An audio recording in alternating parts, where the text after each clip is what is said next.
Hello everyone, hope you're doing well. We're back on the dev server because they've updated it again with a bunch of other changes. So this is, I think, the 4th dev server that we've had. Let's go through all of the little things that they've moved around. First of all, we have the Type 10, the good old Type 10 prototype that they're bringing in, which is basically the same as, well, the standard Type 10. Well, this is the TKX, but you get the idea. The Type 10 prototype is very similar. The only thing it doesn't get is the Mega Round. Instead, it gets a rank 3 JM33. And what they've done is they've changed its BR. So now it's 11.0 instead of, what was it, 10.0 or 10.3 before. And that is more similar to the TKX and also the Type 10, which have the Mega Round. So pretty much the same thing, just a higher BR. One of the bigger changes that they have added to the game, though, is a bunch of vehicles have access to a new missile, which we talked about yesterday. They have now brought in the AIM-9M. The AIM-9M is here to stay, and right now it's on a few vehicles, basically the ones that went up to 12.3, and also some Harriers to give them a little bit of a boost. You can see here the general stats of it. It has ECCM, which is probably the scariest part, because it can literally counter flares. And you can see here that the AIM-9L doesn't have it. ECCM is what is on stuff such as the missiles that you see like Stingers, so they just don't care about countermeasures, and right now on the dev server they are just nuts. Basically nobody can defend against them with their general defenses, so you have to maneuver away from them, and as you can see they are overload 30 Gs, maximum Mach 2.5, and also have a pretty good lock range as well, plus a decent missile burn time. So these now are some of the best missiles in the game. Good luck, Godspeed, anybody facing them, and this basically makes this thing a 12.3, so quite a large upgrade from the good old 12.0. Also, at the same time, you still keep the M7M Sparrows, so this one is still labeled as the Block 50, and you do need to get to here in order to get access to it, along with stuff like the Mavericks and things like that. So yeah, new crazy missile that is coming in, and as I said, not just coming in for the F-16C, it's also surprisingly coming in for the Harrier GR7. So this vehicle now, you can see here, it'll get the AIM-9M. It will be able to carry 4 of them, along with countermeasures as well, so those will be incredibly powerful. Then the new Italian Stallion, the AV-8B Plus, will also get the AIM-9M, you can see here, and the Barak, which is in the Israeli tree.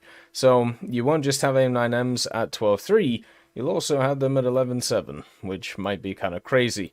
The Barak 2 also gets something else. You can see these are the very large bombs, which are around the place. These are the GBU-15V1B guided bombs that you can see here.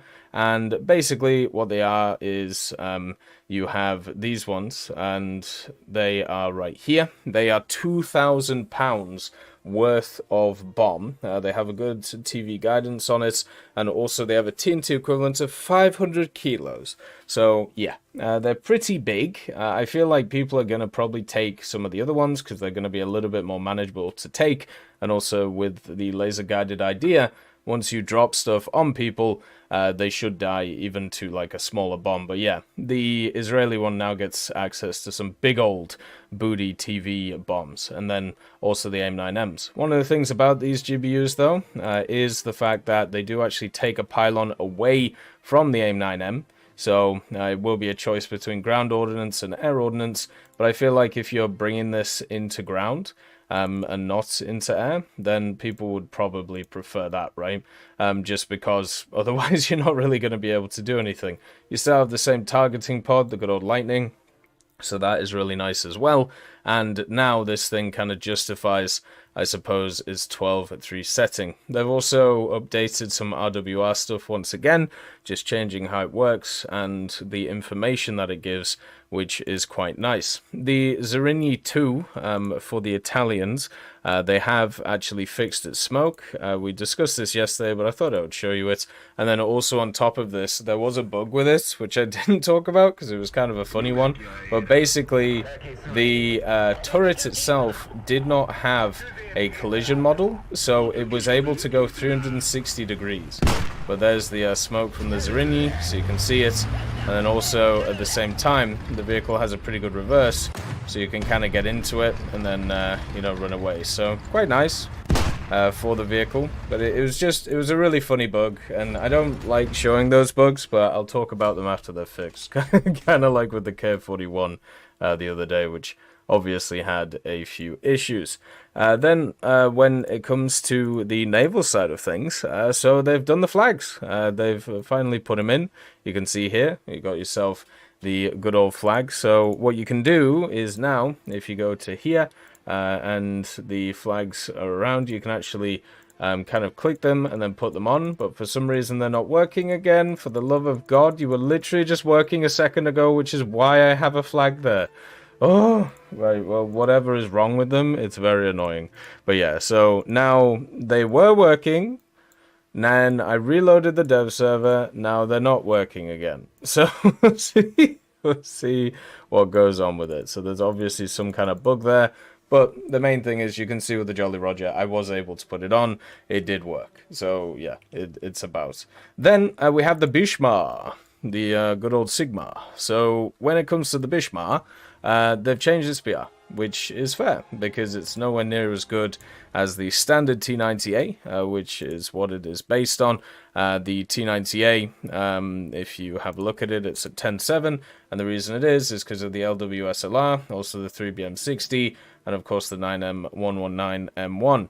For the British, for the Bishmar, they didn't give anything to it like that. They didn't give it the 3BM60, it doesn't have the APS, but it does have the ATGM and the 3BM42. They have decided to give it a laser rangefinder, so that's super nice of them, because obviously without a laser rangefinder, would have been a little bit rough.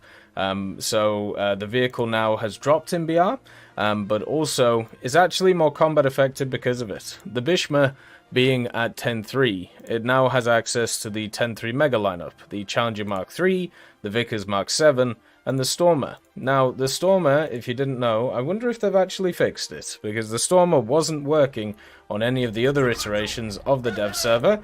So let's see. Is it working? No.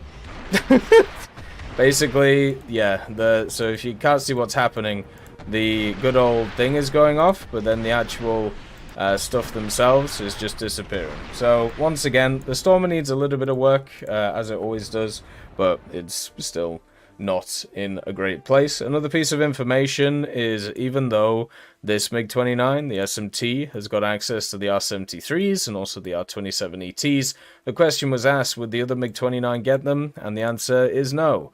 And the reason for this is because they obviously want them to be different BRs. So that is, you know, unfortunate for the vehicle. Still should be fine though, with the radar and the semi-actives it has. It just won't be fully top dog anymore. The other changes, which we will just go through quickly, because I'll be looking at them in another vehicle. There's a new reserve machine for the Japanese. It's the Mommy, so you can get your Dommy Mommy in game, and it's basically just a worse version of the Matsuki. It has one less 120, and then also it also has less crew, and it's just worse in every way. I don't know why they've added this as a reserve and given people just a worse experience than previously. You do get it half modded when you get access to it, but it's not as if the Matsuki was just taking over the game. Another thing is for Italy. Italy has some more Hungarian stuff, so they have the Mi-24D, the Mi-24V, and also a premium Mi-24P. So this is how they've decided to fix the issues that the good old Italians have when it comes to their helicopters. Basically just add old Soviet tech. So you got some phalangers on this Mi-24D and also the IRCM, and then on the Mi-24V, which both of them I believe are just copies of what we've seen previously, but they do have different skins because of Hungary. You do have, of course, the Sturms and the R60MKs, the all-aspect export R60s.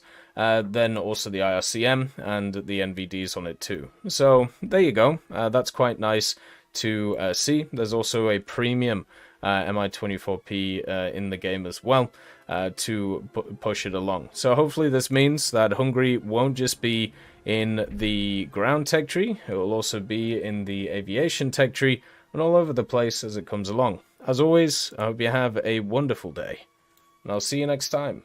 I'd just like to thank Brendan Quinn, Vilneus, Character Fuel, Juan the Panda, Carrion Crow, Gus Irenicus, Pyman, Merciless Reaper, Orange Tail, Teddy, Daniel Stanton, Moxie, B. Young, Bareen, Peter Grayling, Alan Hacker, Sem Alslan, Uncle Bean, and Derek R., and also Lafouche for supporting the channel.